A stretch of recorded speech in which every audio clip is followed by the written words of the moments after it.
ओम शांति। 12 फरवरी 2025 प्रातः मुरली बाप दादा मधुबन। बाबा बोले, मीठे बच्चे, तुम बहुत बड़े जौहरी हो। तुम्हें अविनाशी ज्ञान रत्नों रूपी जवाहरात देकर सबको साहूकार बनाना है। प्रश्न है, अपने जीवन को हीरे जैसा बनाने के लिए किस बात की बहुत बहुत संभाल चाहिए? उत्तर, संग की। बच्चों को संग उनका करना चाहिए जो अच्छा बरसते हैं। जो बरसते नहीं, उनका संग रखने से फायदा ही क्या। संग का दोष बहुत लगता है। कोई किसके संग से हीरे जैसा बन जाते हैं, कोई फिर किसके संग से ठिक्कर बन जाते हैं। जो ज्ञानवान होंगे वह आप समान जरूर बनाएंगे। संग से अपनी संभाल रखेंगे। ओम शांति। मीठे मीठे रूहानी बच्चों को सारी सृष्टि, सारा ड्रामा अच्छी रीति बुद्धि में याद है। कॉन्ट्रास्ट भी बुद्धि में है। यह सारा बुद्धि में पक्का रहना चाहिए कि सतयुग में सब श्रेष्ठाचारी, निर्विकारी, पावन, सॉल्वेंट थे। अभी तो दुनिया भ्रष्टाचारी, विकारी, पतित, इंसॉल्वेंट है। अभी तुम बच्चे संगम युग पर हो। तुम उस पार जा रहे हो। जैसे नदी और सागर का जहाँ मेल होता है उनको संगम कहते हैं। एक तरफ मीठा पानी, एक तरफ खारा पानी होता है। अब यह भी है संगम। तुम जानते हो बरोबर, सतयुग में लक्ष्मी नारायण का राज्य था, फिर ऐसे चक्र फिरा। अभी है संगम। कलयुग के अंत में सब दुखी हैं, इसको जंगल कहा जाता है। सतयुग को बगीचा कहा जाता। अभी तुम कांटों से फूल बन रहे हो। यह स्मृति तुम बच्चों को होनी चाहिए। हम बेहद के बाप से वर्षा ले रहे हैं। यह बुद्धि में याद रखना है। 84 जन्मों की कहानी तो बिल्कुल कॉमन है। समझते हो, अब 84 जन्म पूरे हुए। तुम्हारी बुद्धि में तरावट है कि हम अभी सतयुगी बगीचे में जा रहे हैं। अब हमारा जन्म इस मृत्यु लोक में नहीं होगा। हमारा जन्म होगा अमरलोक में। शिव बाबा को अमरनाथ भी कहते हैं। वह हमको अमर कहानी सुना रहे हैं। वहाँ हम शरीर में होते भी अमर रहेंगे। अपनी खुशी से टाइम पर शरीर छोड़ेंगे। उसको मृत्यु लोक नहीं कहा जाता। तुम किसको भी समझाएंगे तो समझेंगे। बरोबर इनमें तो पूरा ज्ञान है। सृष्टि का आदि और अंत तो है ना। छोटा बच्चा भी जवान और वृद्ध होता है, फिर अंत आ जाता है। फिर बच्चा बनता है, सृष्टि भी नहीं बनती, फिर क्वार्टर पुरानी, आधी पुरानी, फिर सारी पुरानी होती है, फिर नई होगी। यह सब बातें और कोई को एक दो को सुना नहीं सकते।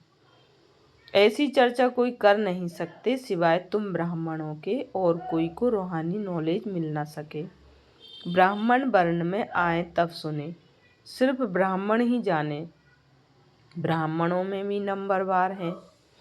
कोई यथार्थ रीति सुना सकते हैं, कोई नहीं सुना सकते हैं, तो उन्हों को कुछ मिलता नहीं है। जौहरियों में भी देखेंगे, कोई के पास तो करोड़ों का माल रहता है, कोई के पास तो 10,000 का भी माल नहीं होगा। तुम्हारे में भी ऐसे हैं। जैसे देखो, यह जनक है, यह अच्छा जौहरी है। इनके पास वैल्यूबल जवाहरात हैं। किसको देकर अच्छा साहूकार बना सकती है। कोई छोटा जौहरी है, जास्ती दे नहीं सकते तो उनका पद भी कम हो जाता है। तुम सब जौहरी हो। यह अविनाशी ज्ञान रत्नों के जवाहरात हैं। जिसके पास अच्छे रत्न होंगे वह साहूकार बनेंगे, औरों को भी बनाएंगे। ऐसे तो नहीं सब अच्छे जौहरी होंगे। अच्छे अच्छे जौहरी बड़े बड़े सेंटर्स पर भेज देते हैं। बड़े आदमियों को अच्छी जवाहरात दी जाती है। बड़े बड़े दुकानों पर एक्सपर्ट्स रहते हैं। बाबा को भी कहा जाता है सौदागर, रत्नागर। रत्नों का सौदा करते हैं। फिर जादूगर भी है, क्योंकि उनके पास ही दिव्य दृष्टि की चाबी है। कोई नौधा भक्ति करते हैं तो उनको साक्षात्कार हो जाता है। यहाँ वह बात नहीं है। यहाँ तो अनायास घर बैठे भी बहुतों को साक्षात्कार होता है। दिन प्रतिदिन सहज होता जाएगा। कईयों को ब्रह्मा का और श्री कृष्ण का भी साक्षात्कार होता है। उनको कहते हैं ब्रह्मा के पास जाओ, जाकर उनके पास प्रिंस बनने की पढ़ाई पढ़ो। यह पवित्र प्रिंस प्रिंसेस चले आते हैं ना। प्रिंस को पवित्र भी कह सकते हैं, पवित्रता से जन्म होता है ना। पतित को भ्रष्टाचारी कहेंगे। पतित से पावन बनना है, यह बुद्धि में रहना चाहिए, जो किसको समझा भी सको। मनुष्य समझते हैं यह तो बड़े सेंसिबल हैं। बोलो हमारे पास कोई शास्त्रों आदि की नॉलेज नहीं है। यह है रूहानी नॉलेज जो रूहानी बाप समझाते हैं। यह है त्रिमूर्ति ब्रह्मा विष्णु शंकर। यह भी रचना है। रचयिता एक बाप है, वह होते हैं हद के क्रिएटर। यह है बेहद का बाप, बेहद का क्रिएटर। बाप बैठकर पढ़ाते हैं, मेहनत करनी होती है। बाप गुल गुल फूल बनाते हैं। तुम हो ईश्वरीय कुल के, तुमको बाप पवित्र बनाते हैं। फिर अगर आप पवित्र बनते हैं तो कुल कलंकित बनते हैं। बाप तो जानते हैं ना, फिर धर्मराज द्वारा बहुत सजा दिलाएंगे। बाप के साथ धर्मराज भी है। धर्मराज की ड्यूटी भी अभी पूरी होती है। सतयुग में तो होगी ही नहीं, फिर शुरू होती है द्वापर से। बाप बैठ कर्म अकर्म विकर्म की गति समझाते हैं। कहते हैं ना, इसने आगे जन्म में ऐसे कर्म किए हैं जिसकी यह भोगना है। सतयुग में ऐसे नहीं कहेंगे। बुरे कर्मों का वहाँ नाम नहीं होता। यहाँ तो बुरे अच्छे दोनों हैं, सुख दुख दोनों हैं, परंतु सुख बहुत थोड़ा है। वहाँ फिर दुख का नाम नहीं। सतयुग में दुख कहाँ से आया? तुम बाप से नई दुनिया का वर्षा लेते हो। बाप है ही दुख हरता सुख करता। दुख कब से शुरू होता है यह भी तुम जानते हो। शास्त्रों में तो कल्प की आयु ही लंबी चौड़ी लिख दी है।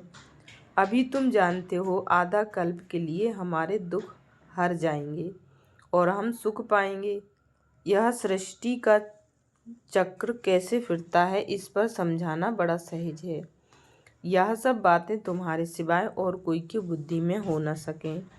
लाखों वर्ष कह देने से सब बातें बुद्धि से निकल जाती हैं।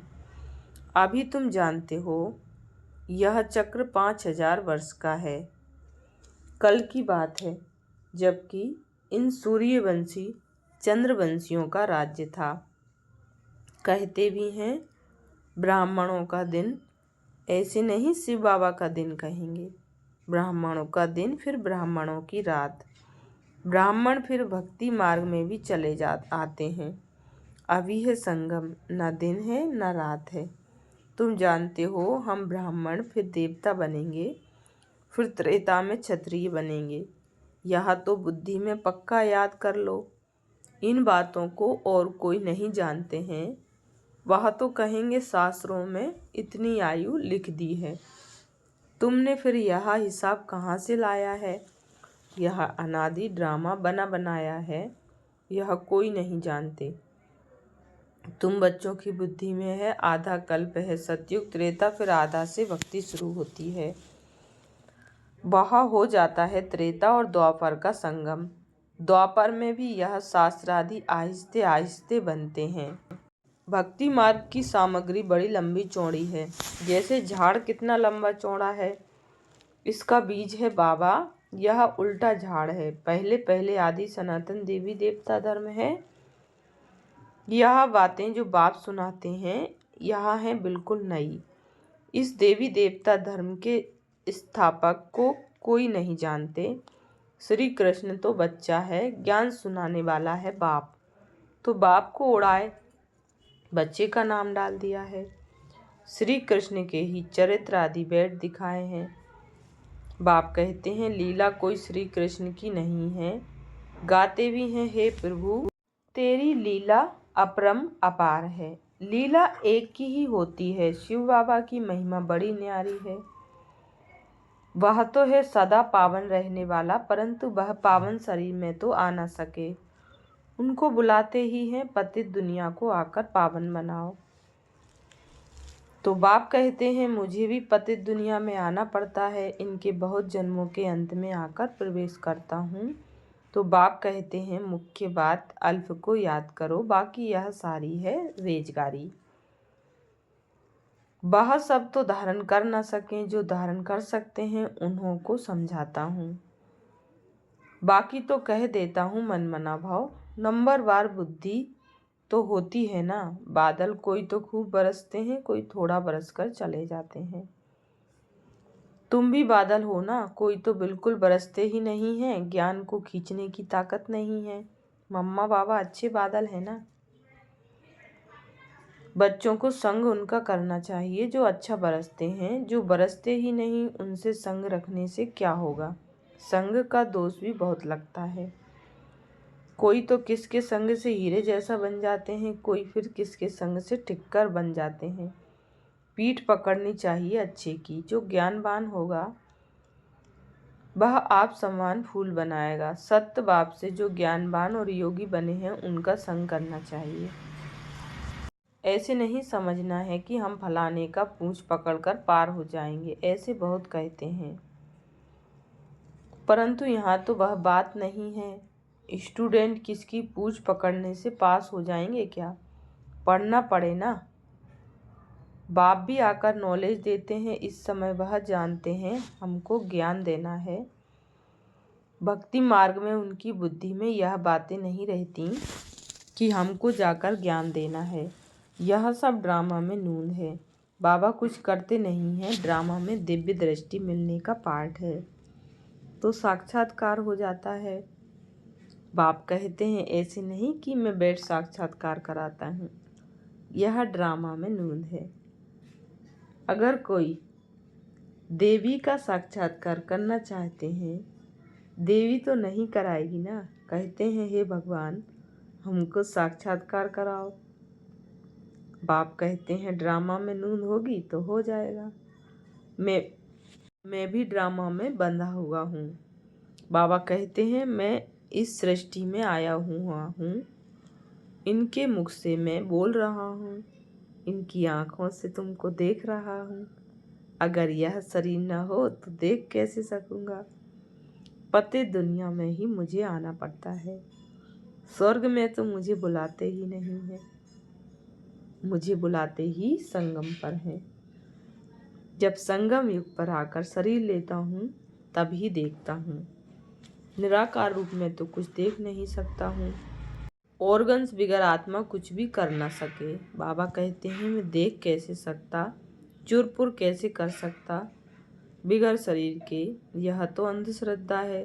जो कहते हैं ईश्वर सब कुछ देखता है, सब कुछ वह करते हैं, देखेगा फिर कैसे? जब ऑर्गन्स मिले तब देखे ना।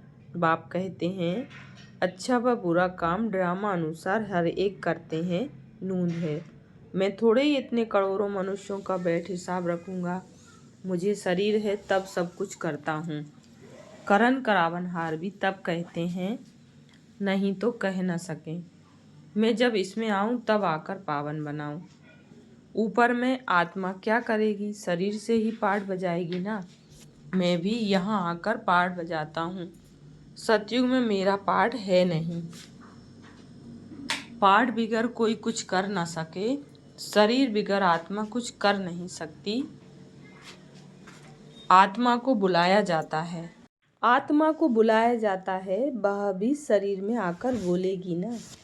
ऑर्गन्स बिगर कुछ कर ना सके, यह है डिटेल की समझानी। मुख्य बात तो कहा जाता है बाप और वर्षे को याद करो। बेहद का बाप इतना बड़ा है, उनसे वर्षा कब मिलता होगा यह कोई जानते नहीं। कहते हैं आकर दुख हरो सुख दो, परंतु कब यह किसको पता नहीं है। तुम बच्चे अभी नई बातें सुन रहे हो। तुम जानते हो हम अमर बन रहे हैं, अमर लोक में जा रहे हैं। तुम अमर लोक में कितना बार गए हो? अनेक बार। इसका कभी अंत नहीं होता। बहुत कहते हैं क्या मोक्ष नहीं मिल सकता? बोलो नहीं, यह अनादि अविनाशी ड्रामा है।